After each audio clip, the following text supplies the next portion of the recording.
दोस्तों आज हम एसईपीसी लिमिटेड कंपनी के बारे में बात करने वाले हैं क्योंकि यहाँ पर इस कंपनी से अपडेट निकल कर आ रही है, जिसके बाद इस कंपनी में हमें लगातार तेज़ी देखने को मिल रही है। और साथ में ही इस कंपनी को हम फाइनेंशियली और फंडामेंटली देखेंगे। इस समय हम कंपनी में बाय सेल होल्ड क्या करना चाहिए और कंपनी का नेक्स्ट टारगेट कहाँ तक जा सकता है, सभी ऊपर बात करने वाले हैं। तो आइए वीडियो को स्टार्ट करते हैं। दोस्तों एसईपीसी लिमिटेड कंपनी का शेयर प्राइस अभी ₹7.66 चल रहा है। आज के दिन इस कंपनी में हमें 0.13% के रिटर्न्स देखने को मिल रहे हैं, जो कि पॉजिटिव रिटर्न्स हैं। कंपनी का शेयर प्राइस ₹7.65 पर स्टार्ट हुआ था 9/15 पर। वहीं पर एक महीने में इस कंपनी के द्वारा हमें मल्टीबैगर रिटर्न्स देखने को मिले 47.31% के। यहाँ पर एक महीने के अंदर इस कंपनी के द्वारा शानदार रिटर्न्स देखने को मिले, जबकि 6 महीने से इस कंपनी में हमें लगातार गिरावट देखने को मिल रही थी। 6 महीने के अंदर इस कंपनी के शेयर प्राइस में हमें 32.63% की गिरावट देखने को मिली। कंपनी का हाईएस्ट प्राइस ₹11.37 था। वहीं पर इस कंपनी का सपोर्टिंग रेसिस्टेंस ₹4.90 तक गया था। इस कंपनी ने अपने सपोर्टिंग रेसिस्टेंस को यहाँ पर टच किया, जिसके बाद से इस कंपनी में हमें दोबारा से तेज़ी देखने को मिल रही है। दोस्तों इस कंपनी से जितनी भी अपडेट निकल कर आ रही हैं उन सभी को हम देखें तो यहाँ पर एसईपीसी लिमिटेड कंपनी की जो बोर्ड मीटिंग थी, उसमें लीडर्स और शेयर होल्डर्स के द्वारा इस कंपनी को Avenir international engineer and consultants LLC, जो कि अबू धाबी में है, एक्वायर करने के लिए यहाँ पर परमिशन मिल चुकी है।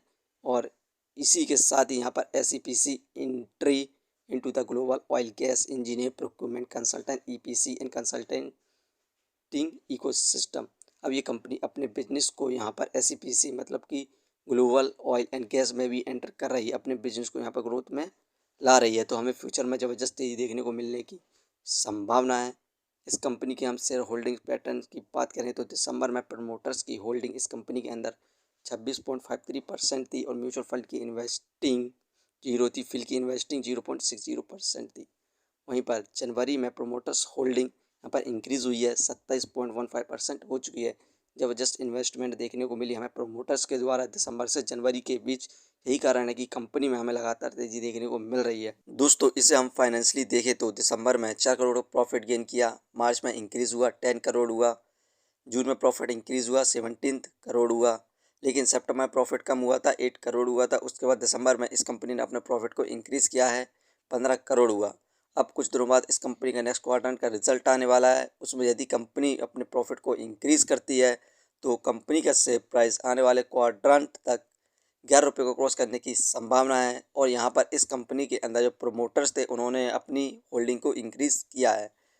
फंडामेंटली देखें तो मार्केट कैपिटलाइजेशन 1448 करोड़, जो कि ठीक है इसके प्राइस के हिसाब से। डेप्थ ऑफ इक्विटी 019, इस कंपनी पर कर्ज है, इसी वजह से ये एक पेनी स्टॉक्स भी है।